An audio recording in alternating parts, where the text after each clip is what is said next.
Hello everyone. अब हम देखेंगे condition of coplanarity of two lines. तो लिखते हैं, टॉपिक है हमारा condition of coplanarity of two lines.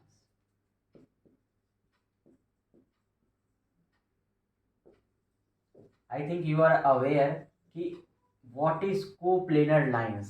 Coplanar lines किसे कहते हैं कि अगर आपके पास सिस्टम ऑफ लाइंस है, मतलब आपके पास बहुत सारे लाइंस हैं और वो सारे के सारे लाइंस अगर एक ही प्लेन में लाई कर जाते हैं तो उसको हम क्या कहते हैं, कोप्लेनर लाइंस।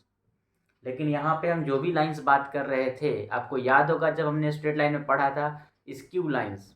स्क्यू लाइंस ऐसे लाइंस होते हैं जो कि इंटरसेक्टिंग भी नहीं होते हैं और पैरेलल भी नहीं होते हैं। तो हमारे पास ऐसे दो लाइंस है कि कब दो लाइन हमारा कोप्लेनर लाइन हो जाएगा, उसके लिए क्या कंडीशन है वो हमें निकालना है।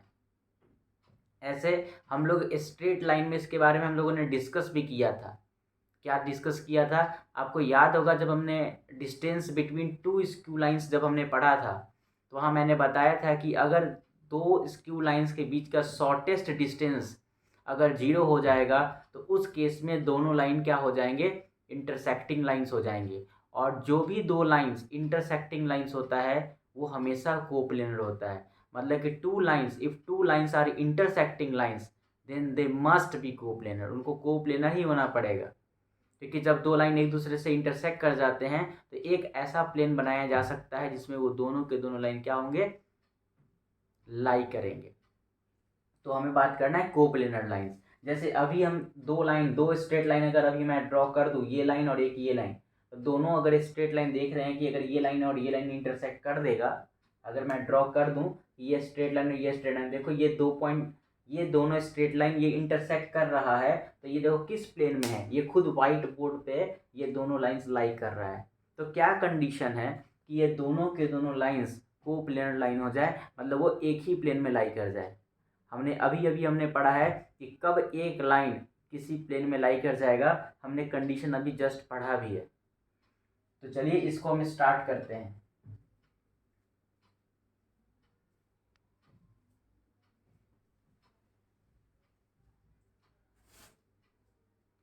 तो सपोज करते हैं कि एक स्ट्रेट लाइन है एल, जिसका इक्वेशन है L1, नाम है L1, और कोई दूसरा स्ट्रेट लाइन इसका नाम है L2। तो L1 का इक्वेशन हम मान लेते हैं कि L1 का इक्वेशन है R vector equals to A1 vector plus lambda times B1 vector. ऐसे ही लाइन L2 का इक्वेशन हम मान लेते हैं R vector is equal to A2 vector plus lambda times B2 vector. अब देखो ये स्ट्रेट लाइन L1 किस पॉइंट से पास कर रहा है, एक मान लेते हैं कि कोई पॉइंट P से पास कर रहा है जिसका पोजीशन वेक्टर क्या है, A1 वेक्टर। ऐसे ही हमारा कोई लाइन L2 है जो किसी पॉइंट Q से पास कर रहा है जिसका पोजीशन वेक्टर क्या है, A2 वेक्टर है। आपको फॉर्मूला में याद होगा कि A1 वेक्टर A2 वेक्टर क्या होता है, जहाँ से हमारा स्ट्रेट लाइन पास करता है उस पॉइंट का पोजीशन वेक्टर है। तो एक्चुअली यहाँ पर भी वही चीज़ है।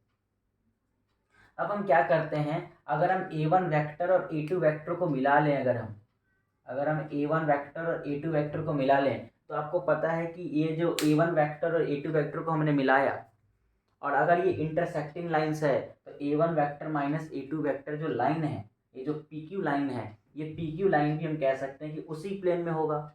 जैसे अगर ये आप देखें कि L1 लाइन और L2 लाइन इंटरसेक्ट कर रहा है और ये वाइट बोर्ड वाले प्लेन पे है, तो अगर यहाँ से ये दोनों लाइन पास कर रहा है, अगर उनको मिला भी दें तो अभी आप देखेंगे कि जो ब्लैक वाला है ये भी अभी क्या है, इसी बोर्ड में है। तो ये जो हमारा PQ वेक्टर है, ये जो हमारा PQ वेक्टर है ये, या फिर ये जो B1 वेक्टर है जो इस लाइन के पैरेलल है, जो लाइन L1 के पैरेलल है, और ऐसे ही हमारा जो B2 वेक्टर है जो लाइन L2 के पैरेलल है। लाइन L1 लाइन L2 चूंकि इसी प्लेन पे है तो B1 वेक्टर B2 वेक्टर भी क्या होगा, उस प्लेन के पैरेलल ही होगा, है ना, क्योंकि ये B1 वेक्टर है और ये B2 वेक्टर है। और आपको पता है कि अभी अभी अगर आप जस्ट देखो कि लाइन L1 लाइन L2 कहाँ है, इस वाइट बोर्ड वाले प्लेन में है। और आपको पता है B1 वेक्टर क्या होता है, जो इस लाइन L1 के पैरेलल होता है। तो कितना भी पैरेलल रहेगा तब भी ये इस वाइट बोर्ड के हमेशा क्या रहेगा, पैरेलल ही रहेगा। ऐसे ही लाइन L2 के पैरेलल वाला कौन वेक्टर है, B2 वेक्टर, तो B2 वेक्टर भी इस प्लेन के, इस व्हाइट बोर्ड वाले प्लेन से हमेशा पैरेलल होगा। तो इसका मतलब कि हम ऐसा कह सकते हैं कि PQ vector, B1 vector and B2 vector ये सब कैसे वेक्टर हैं, ये सब जो है कोप्लेनर है।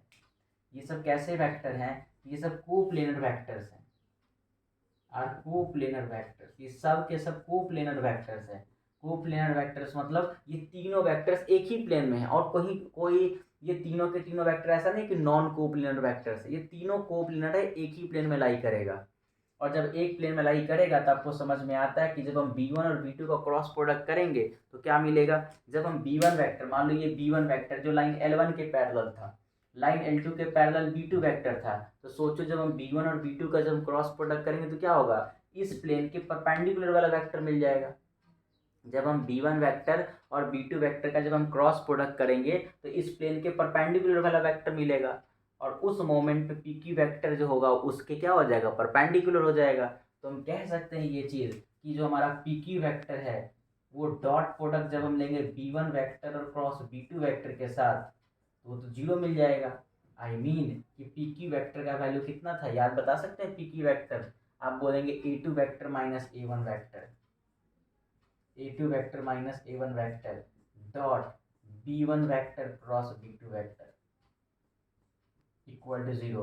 और आपको याद होगा कि जब दो स्ट्रेट लाइन इंटरसेक्टिंग लाइंस था, जब दो लाइन एक दूसरे को इंटरसेक्ट कर रहा था, तो जो हमने कंडीशन निकाला था, जब हमारा शॉर्टेस्ट डिस्टेंस 0 हो गया था, तो चेक करना जा करके यही कंडीशन था, यही हमारे पास कंडीशन आया था। इसका मतलब कहीं कोई डिफरेंस नहीं है, वहाँ से भी आप थ्योरी पढ़ सकते हैं। और अब हम आशा करते हैं कि आप स्ट्रेट लाइन का पूरा वीडियो देख करके ही आप यहाँ पे आ रहे हैं। अगर आप नहीं देखें तो वहाँ से देख करके ही आइए, तभी ज़्यादा समझ में आएगा। ठीक है, इसको हम अब एक चीज़ और पूछा जा सकता है कि ये जो दोनों लाइन हैं ये उस प्लेन का इक्वेशन बताओ, जिस प्लेन में ये दोनों लाइन लाई कर रहा है ना, उस प्लेन का इक्वेशन बताओ। तो प्लेन का भी इक्वेशन आप बता सकते हैं बहुत ईजिली। अभी आपने कहा था कि ये B1 क्रॉस B2 क्या है, इस लाइन L के परपेंडिकुलर है। आई मीन ये जो B1 क्रॉस B2 क्या है, ये लाइन L का इस लाइन बोल रहे हैं, इस प्लेन का नॉर्मल है। जब आपको नॉर्मल पता ही है B1 क्रॉस B2 है, और आपको पता ही है कि ये स्ट्रेट लाइन, ये प्लेन कहाँ से पास कर रहा है, तो आपके पास P से भी पास कर रहा है, Q से भी पास कर रहा है, क्योंकि लाइन L P से पास कर रहा था। और ये पूरा का पूरा प्लेन, ये पूरा का पूरा लाइन जो है, ये लाइन और ये लाइन, दो लाइन ये खुद इसी प्लेन में है। और लाइन L हमारा A1 वेक्टर से पास कर रहा है, पॉइंट P से पास कर रहा है, तो हम कह सकते हैं कि हमारा प्लेन भी पॉइंट P से पास कर रहा होगा। तो हमारे पास पॉइंट है और हमारे पास नॉर्मल भी है। तो इक्वेशन हम लिख सकते हैं, तो मैं यहाँ पे लिख देता हूँ कि equation of a plane containing line L1 and L2 is, क्या होगा, दिख रहा है नीचे, इज, मैं यहाँ लिख देता हूँ, is R vector minus A1 vector, मैं इस पॉइंट से लिखा, अगर आप A2 लिखते तो भी कोई दिक्कत नहीं था, डॉट B1 क्रॉस B2।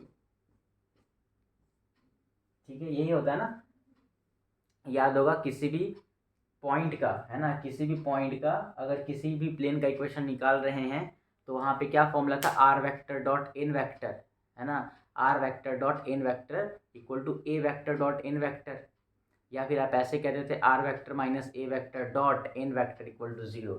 तो ये हमारा हो गया R minus A vector dot ये equal to 0, and this is the equation of a plane. और ये ऐसा प्लेन का इक्वेशन है जिसमें ये लाइन L1 और लाइन L2, जिसमें हमारा लाइन L1 और लाइन L2 दोनों इस प्लेन में कंटेन कर रहा है, उस प्लेन का इक्वेशन है हमारे पास R vector minus A1 vector dot B1 vector cross B2 vector. I think आपको समझ में आ गया होगा। तो आप स्क्रीनशॉट ले लीजिएगा, इसलिए हम हट गए थे। तो अगर आपको वीडियो पसंद आ रहा है तो लाइक करेंगे और चैनल को आप सब्सक्राइब कर लेंगे, इसलिए क्योंकि जब ज़्यादा से ज़्यादा आप सब्सक्राइब करके रखेंगे तो हम अपने क्वालिटी को और इम्प्रूव करेंगे, क्योंकि अभी हम छोटा वीडियो इसलिए बन पा रहा है क्योंकि बार बार जो आवाज़ है वो आगे पीछे हो जा रहा है जिसकी वजह से। Thank you so much.